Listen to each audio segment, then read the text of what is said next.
Happy New Year from the Hayward family. I don't know if you noticed, but as a nation we were much more comfortable wishing each other Happy Christmas than we have been wishing each other Happy New Year. We're quite anxious about the new year, we're not quite sure what to say. We had a lovely family Christmas, and then we had a few down days where we were locked in and we were grumpy and tired and fed up with television, and we'd eaten all the food in the cupboards and sharing was difficult. And Levi said to me when I was very cross with them, he said, "Mummy, you spoil all our fun." And then on New Year, we threw a New Year's Eve party, and Levi said, "Mummy, you don't spoil our fun, you make our fun." He said, "You make our fun because you celebrate me. You celebrate me and you celebrate our family. And I love you, Mummy." And he went on quite gushy for quite some time. And it just struck me, it really blessed me, but it struck me that it's really important that we still continue to celebrate, and that we celebrate ourselves and we celebrate one another, and we find reasons to celebrate and have those celebrations, even if we're on our own. Make sure we have those celebrations as many times as we can, because we do need to grieve and we do need to express our anxiety and our loss and our concern for what has happened and what will happen. But we still need to celebrate life, find the things to be thankful for, see the hope and see the light. The boys today are helping us to make a connection between the Christmas story and the New Year. Because in the Christmas story, it's not a happily ever after. The nativity scene happens, and then everybody finds out that King Herod is out to kill all the babies under the age of 2 because he wants to kill the baby Jesus, the new king. So the Magi, the wise men, they have to go off a different route to avoid the murderous King Herod. And Jesus and his family, Mary and Joseph, are exiled to Egypt. They're made refugees, which has got to be a tough life, a tough start for Jesus' birth, a tough start for a new family. We've celebrated our Christmas, but we've still got a tough start for 2021. And the Christmas story doesn't make sense if we only look at the baby Jesus. We have to see who Jesus became. Was he the light of the world? Was he born to be king? And as his life story is told in the Bible, we see, yes, he is. And one of the stories that shows us how he is the light of the world is the fact that he heals a man born blind. The boys are going to help us to tell the story. Jesus once again addressed them. "I am the light of this world. No one who follows me will stumble around in the dark. I provide plenty of light to live in." The Pharisees objected. "All we have to go on this is your word. We need more than that to go on." Walking down the street, Jesus saw a man blind from birth who had his eyes closed. His disciples asked, "Rabbi, who is the sinner here? Is it this man, for he is blind, or is it his parents for creating him?" Jesus said, "You're asking the wrong question. You're looking for someone to blame.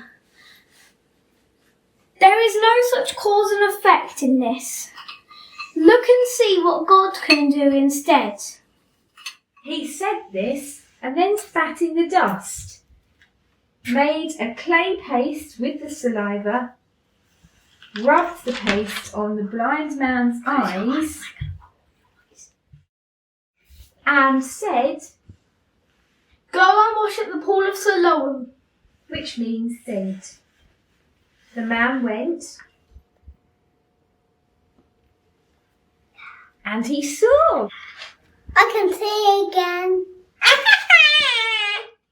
That story is amazing and has something to say to us now in the situation that we are in. The first thing I noticed was that the Pharisees, the teachers of the law, the people in authority at that time for the Jewish people questioned Jesus' claim that he was the light of the world and asked for proof.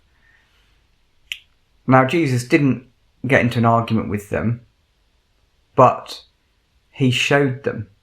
And he showed them by bringing sight, or light effectively, to a man that was blind. Now, the thing that struck me about this, in many ways, we are in a dark time. A time of this pandemic, a time when the virus is spreading again, when there's increased anxiety about the right thing to do, and a pull in the opposite direction. On the one hand, how do we improve the economy? On the other hand, how do we keep ourselves and our children safe and stop the virus spreading? It feels like a really dark time. And I thought about light, and the thing about darkness and light is, until you acknowledge that you're in a dark time and you need light, you don't do anything about it.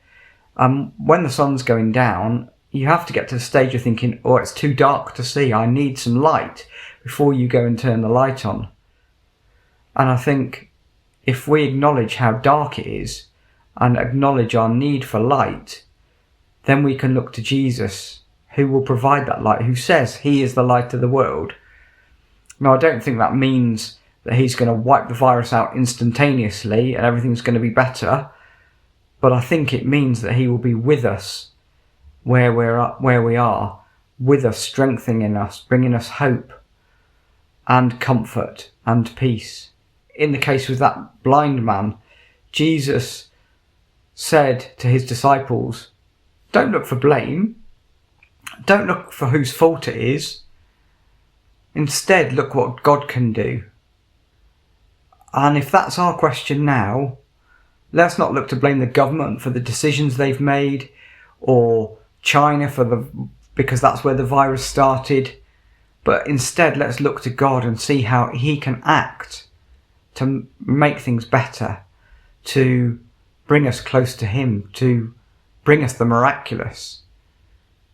And even for Jesus, in another instance, he heals a man who's blind, and to start with, the man can only see what looks like trees walking around, and then Jesus prays again, and then on the second time of praying, that's when the man can see properly.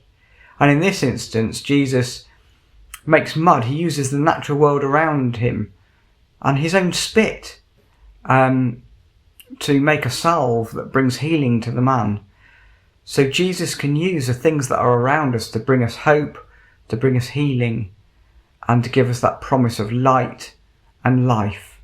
And shortly we will make our own prayers around hope. And if you have your own prayers on hope, then pray those too. But in the meantime, we're going to sing this song about Jesus providing light, and it's called My Lighthouse. In my wrestling, in my doubts, in my failures, you won't walk out. Your great love will lead me through. You are the peace in my troubled sea. Oh, you are the peace in my troubled sea. In the silence, you won't let go. In the questions, your truth will hold. Your great love will lead me through. You are the peace in my troubled sea. Oh, you are the peace in my troubled sea. My lighthouse, shining in the darkness, I won't follow you. Oh, my lighthouse, I will trust the promise. You'll carry me safe to shore, safe to shore, safe to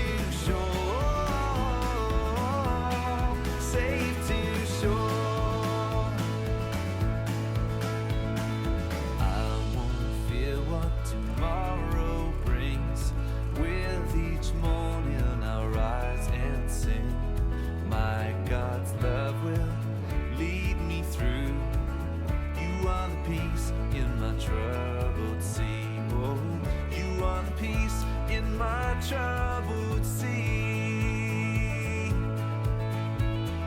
My lighthouse, shining in the darkness, I will follow you. Oh, my lighthouse, I will trust the promise. You will carry me safe to shore, safe to shore, safe to shore, safe to shore.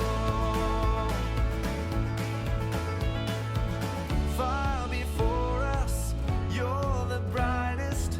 You will lead us through the storms. Far before us, you're the brightest. You will lead us through the storms. Far before us, you're the brightest. You will lead us through the storms. Far before us, you're the brightest. You will lead us through the storms. My lighthouse, shining in the darkness, I will follow you. Oh, my lighthouse, I will trust the promise. You will carry me safe to shore, safe to shore, safe to shore, safe to shore.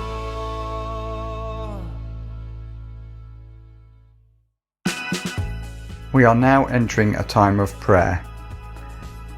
We place before God our concerns, and you may wish to echo those by saying this refrain: Jesus, shine the light of hope. Afterwards, you have the opportunity to lay your own concerns before God. Jesus, shine the light of hope.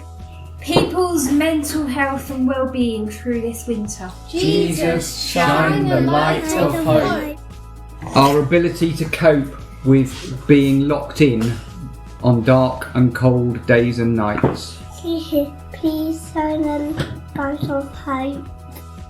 The return of school. Jesus, shine the light of hope. Amen. Hospitals reaching full capacity. Jesus, shine the light of hope.